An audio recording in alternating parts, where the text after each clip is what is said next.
Labvakar visiem! Labvakar jau vēlreiz. Kam vienkārši vakar. Jūs ļoti liels prieks redzēt uz šo filmas Dallas Buyers Club. Jāsaka, ka no Latvijas pirmizrādi, droši vien arī Ziemeļa Eiropas pirmizrādi. Un varbūt tālāk. Mēs neskatījām reģionus, bet ir skaidrs, ka mēs filmu skatīsimies pirmie ļoti tādā plašā lokā. Kad mēs vēl viņu skatīsimies, neviens nezin, iespējams kinoteātros mēs viņu neskatīsimies vairs, bet cerēsim uz to labāk. Jūs esat daudz, filmas izplatītāji, protams, ņems to vērā un domās, ko darīt. Bet pirms filmas mums ir lieliska prezentācija no vieslektora Roberta Kuļenko. Tas būtu tu, un es dodu tev.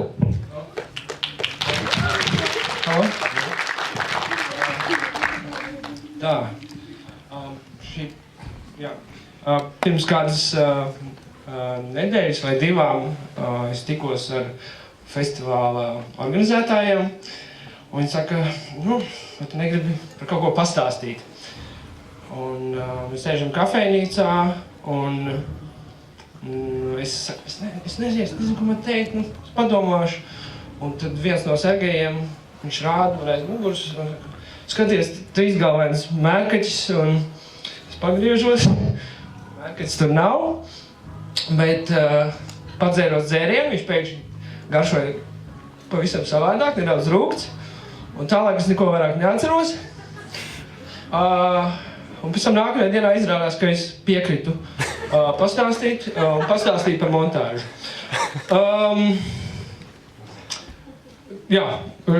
Šī, pirmkārt, nebūs lekcija, galvenokārt tāpēc, ka par montāžas vēsturi un visādiem sīkumiem, es domāju, jūs varat izlasīt Wikipēdijā, kādā Kultūras akadēmijas lekcijā, vai arī izlasīt šo brīnišķīgo grāmatu, kur ir pilnīgi viss rakstīts. To ir uzrakstījis Walters Murchs, viņš ir montāžas režisors, es dažas filmas pierakstīju, viņš īstenībā daudz montējis daudz vairāk. Un es domāju, ka ja jums vispār interesē montāža, un ja jūs izlasītu šo grāmatu, jūs varētu montēt filmas, un neviens nepamanīt, ka jūs neesat profesionāls montētājs. Tā, būs īpa laikam pauzes, jo esmu nedaudz satraucies. Es pat nepastāstīju, kas es esmu. Jā, es esmu Roberts, sveiki, un es ikdienā filmēju reklāmas, šādi ar mūzikas video un daudz retāk īsfilmas. Un tā kā man ar montāžu ir diezgan bieži saskarsme, tad iespējams es pastāstīšu vairāk nevis par montāžu tā kā visāds anekdotas un piedzīvojumi tā tālāk. Un es nezinu, vai tas ir interesanti, bet pirmo reizi es vispār pamanīju, ka ir tāda lieta kā montāža, ka 2. vai 3. klasē, ka viens klasbiedrs atnāca ar 8 mm kameru toreiz. Toreiz, man liekas, tas bija baigais retums, 80. gados. Un tad mēs domājām, ko mēs varētu uzfilmēt. Tad bija diskusijas par to, ka varētu adaptēt Šekspīru un vēl kaut ko. Bet gal galā samierinājamies ar to, ka paņēmām klases biedru, kas izskatījās nedaudz pēc vampīra, likām viņam spirināties, tad teicām stop, izslēdzām kameru, izvācām viņu no kadra un uzfilmējām vienkārši fonu. Un saliekot kopā, radās ilūzija, ka viņš pazūd. Un tad tas bija, priekš mums tas bija kaut kas neaprakstāms, tā pilnīgi maģija, jā. Un vēlāk jau tur kad jau sāk, piemēram, es daudz vēlāk sāku interesēties vispār par to, kā var salikt kadrus kopā, filmēju savus draugus, kur spēlē pingpongu, viņi galīgi nemāk spēlēt. Un es samontēju tā, ka izskatās, ka viņi ir pasaules čempioni.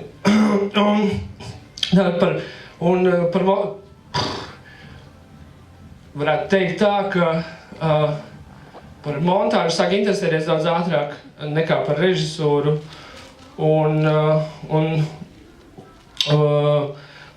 Varbūt tas tāpēc, ka montāža, varētu teikt, ir tā lieta kino tapšanas procesā, kas kino padara unikālu, kas nekur citur nav. Ar montāžu, tas bija par Tas bija par skolas gadiem. Jā. Par montāžu. Kāpēc montāžu padara to? Es varētu ilgi stāstīt, kāpēc, kas ir tik brīnišķīgs tajā visā, bet es domāju, ka daži citāti diezgan smuki visu pasaka. Un ka montāža ir kā ēšanas gatavošana. Kad tu gatavojies filmēšanai, tas tā kā uzrakstīt sarakstu, ko tev vajag, aiziet uz veikalu nopirkt, un tad tu atnāc mājās un tu beidzot sāc gatavot. Un tā ir montāža. Tur to filma, tur to emocijas, tur to ritms, plūsma, viss tas, kas jums īstenībā patīk kino. Tā, izlasījāt visus, ja? Kas mums tālāk ir. Un, lai tas viss brīnišķīgais kino, tie kadri tiktu salikt kopā, ir vajadzīgs montāžas režisors. Pārsvarā, ja ceļš Latvijā, esmu pamanījis tāds uzskats, ka montāžas režisors ir tāds tehnisks darbinieks, kuram blakus sēž režisors un saka to, kadru pa kreisi, kadru pa labi, ne, šito met ārā, tagad liekam renderēties. Un īstenībā tā nav taisnība, jo režisori, daži mazāk, daži vairāk, bet viņi nojauš, cik daudz, kur kāds kadrs būs, kur nebūs, bet galu galā viņi ir pārāk emocionāli saistīti ar to uzfilmēto materiālu un haotiski un tā, viņi dažreiz var nepamanīt kaut kādas pilnīgi muļķīgas kļūdas un tā tālāk. Un montāžas režisori, viņi kā grāmatveži, viņi sēž, viņi domā ļoti racionāli, tāpēc pārsvarā montāžas režisori ir sievietes, starp citu. Tas darbs nav viegls, te jāsēž istabā bez logiem, nevis izgulējies, bet novērtēt montāžas režisorus noteikti vajag. Tā, es sāku nedaudz putiroties. Kas mums tālāk bija? Aha, tā izskatās mūsdienu. Jā, tas bija, tā montēja līdz kādam 1999. Gadam, un tā montēja tagad. Pieņem, ko es varētu pastāstīt. Par to sadarbošanās starp režisoru un montāžas režisoru. Es mācījos kino koledžā, es biju safilmējis, es parasti vienmēr visu izdomāju. Es zinu, ka cilvēks ies no viena punkta līdz otram, tur būs tūplāns, tad vēl kaut kas, tā, es atnāku. Un montāžas režisors saka, ej prom, atdziries aliņu, atnāc pēc 5 stundām. Es saku, bet tu jau nezini, ko es gribu. Es saku, es zinu, es jau redzēju, es biju filmēšanā, es redzēju, tu man izstāstīji, es salikšu. Es aizgāju prom, atnāku, apskatos, un tiešām viņš ir pilnībā visu sapratis un izdarījis daudz labāk nekā es to varētu izdarīt, jo viņš izmet ārā visu lieko, visas nevajadzīgās lietas, un tāpēc viņi nav vienkārši tehniski darbinieki, jā. Atkal, es negribu pārāk atkārtoties, bet Hitchcocks arī teica, ka montāža ir kā puzlē, 100 000 gabaliņš, un tev viņi jāsaliek kopā. Izskatās, ka viņš ļoti labi zināja, kas kā jāsaliek, bet pieņemsim, jūs visi Terence Malicka filmas esat redzējuši, vai ne? Un Terence Malicks, viņam ir 5 montāžas režisori, tāpēc, ka viņš filmē tik daudz visu kaut ko filmē, ka es domāju, ka viņš pats vairs nezina, ko viņš grib. Un viņi tiek galā, un tad varbūt pašās beigās viņš atnāk un pasaka, jā, šits ir labi. Izskatās pēc manas filmas. Nedaudz paskatīšos, es kaut ko neesmu palaidis garām. Kāds no jums vispār ir montāžas režisors? Kāds montēja kaut ko televīzijā, reklāmas? Nē? O, tu? Es vispār to daru pirmo reizi, un iespējams arī pēdējo, tāpēc nesatiet man nost to pagaidām. Kas man vēl? Nu jā, iešu bišķi tālāk un par montāžu, un es bieži jautāju saviem draugiem, kam ar kino nav nekāds sakars, un es viņiem prasu, kas tev tajā filmā patīk? Viņi tur saka, labs stāsts, tur politiskais zemteksts foršs un tā tālāk. Tā sakties patīk, tas nepatīk, tāpēc, ka, nezinu, līgas degons vai vēl kaut kas. Es saku, kas vēl patīk? Forša montāža. Un tur uzreiz jautājums, ko tas nozīmē forša montāža? Un izrādās pārsvarā cilvēki, viņam liekas, ka forša montāža tas tad, kad pieņemsim, Edgara Wrighta filmā ir forša montāža, tāpēc, ka viss baigs spraigs, tur un tā. Un, ja tajā grāvējā ir forša montāža, tāpēc, ka šaušanās ainā viss var saprast, kas notiek. Un es domāju, ka tas viss ir taisnība, bet montāža, man liekas, forša montāža ir tad, kad Reku Edgars Wrights, ka viņš montēja kaut pildiet.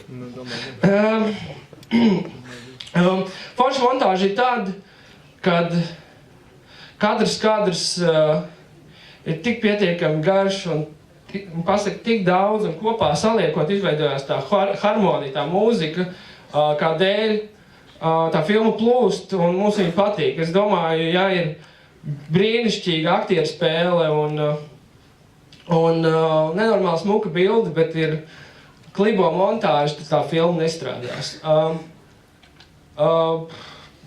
Es nezinu, kāpēc es ieliku, varbūt tāpēc, ka man vesterni patīk. Kaut ko es droši vien gribēju pateikt. Es zinu, ko es gribēju pateikt.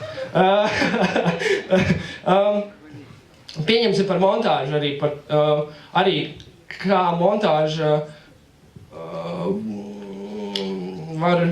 var pateikt nedaudz vairāk nekā kaut kāda tiešā informācija, kas tiek pasniegta filmā. Pieņemsim, 2 cilvēki sarunājās un viens runā, viens klausās, un ļoti ilgi kino montē tā, kamēr viens runā, viņu rāda, un tad otrs sāk runāt, un tad viņu rāda. Un tad lēnām garā cilvēki sāk, montāžas režisori sāk saprast, ka dažreiz nav tik svarīgi rādīt cilvēku, kas runā, bet cilvēku, kas klausās.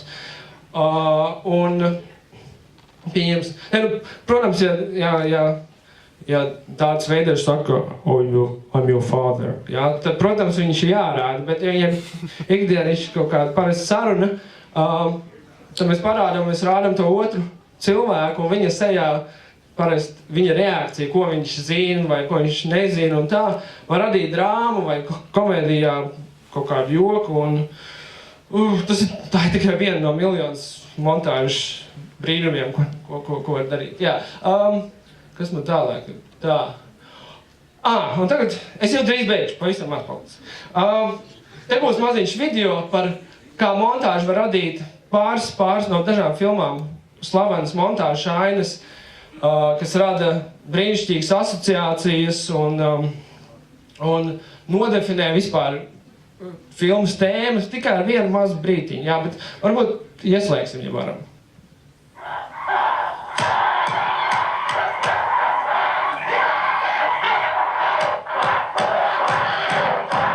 Bišķi jāpateikt.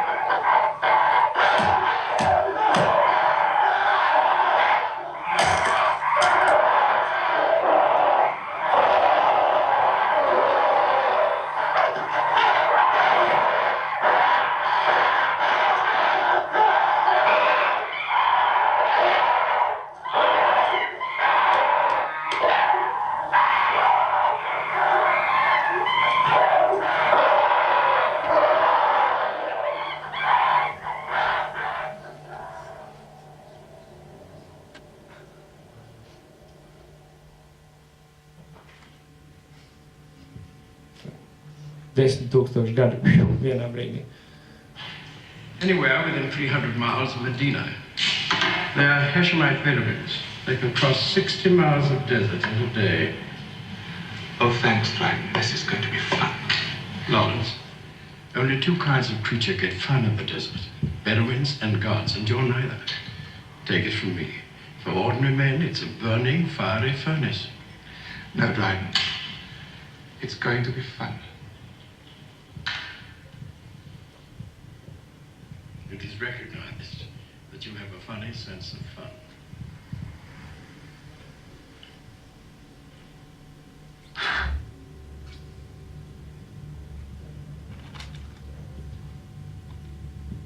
Tā būs otrā. Te būs vēl viena.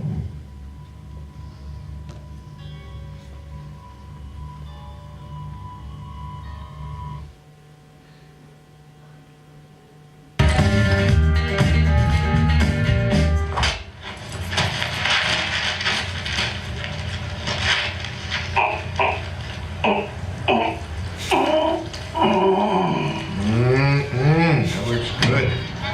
Here you go, Kurt. Redziet. Jā, vēl viena lieta ir tas, ka parasti saka, kontekstā pēdējo, vēl saka tā, ka no sūdi konfektu neuztaisīs, vai ne, kaut kā tā bija. Un man liekas, ka no slikta materiāla var uztaisīt brīnišķīgu filmu ar pareizo montāžu, līdzīgi tā kā šī prezentācija, man liekas, tā kāds man filmē.